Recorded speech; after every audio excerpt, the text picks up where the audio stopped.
Quand on parle d'hépatite B, on parle surtout d'hépatite B chronique. Si on prend la France, c'est 300 000 personnes qui sont porteurs du virus de l'hépatite B, dont 80% qui ne savent pas qu'ils sont porteurs du virus de l'hépatite B.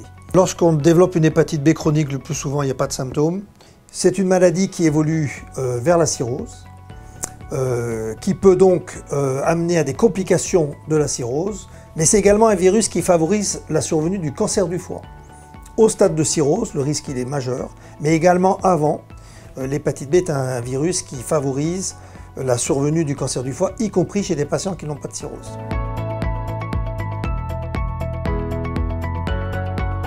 Les modes de transmission de l'hépatite B sont très variés.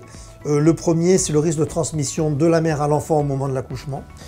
Donc il y a des traitements qui peuvent éviter cette transmission, mais c'est un risque qui est possible. Donc ça, c'est un mode de transmission qu'on voit surtout dans les pays endémiques, c'est-à-dire les pays où il y a plus de 20% de la population qui est porteur du virus de l'hépatite B, donc surtout l'Afrique subsaharienne et l'Asie. En France, le risque de transmission, c'est plus par l'intermédiaire des rapports sexuels non protégés et également par le risque lors de toxicomanie intraveineuse.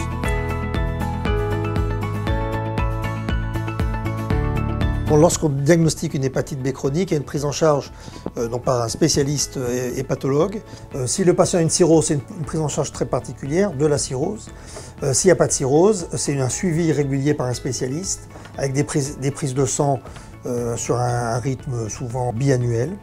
Et lorsqu'il y a une indication de traitement, là le suivi il est plus rapproché. Donc il existe des traitements qui sont très efficaces pour obtenir une suppression complète du virus. Ce sont des comprimés qui sont pris au long cours. Le plus souvent, on dit aux patients qu'ils sont pris à vie. Si on arrête le traitement, le virus revient, mais sous traitement, on a ce qu'on appelle une virosuppression, c'est-à-dire que le virus est disparaît complètement de la circulation sanguine.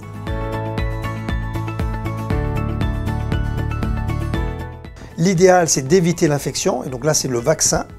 Donc le vaccin de l'hépatite B est un vaccin qui est très efficace. Et les recommandations de l'OMS, c'est la vaccination de tous les nourrissons.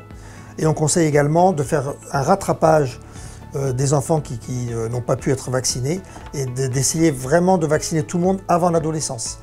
Il y a un pic de risque de transmission de l'hépatite B entre 15 et 25 ans, par rapport au rapport sexuel, mais également par rapport à la toxicomanie intraveineuse. Donc la seule façon vraiment de se prémunir, c'est d'être vacciné avant cette période charnière.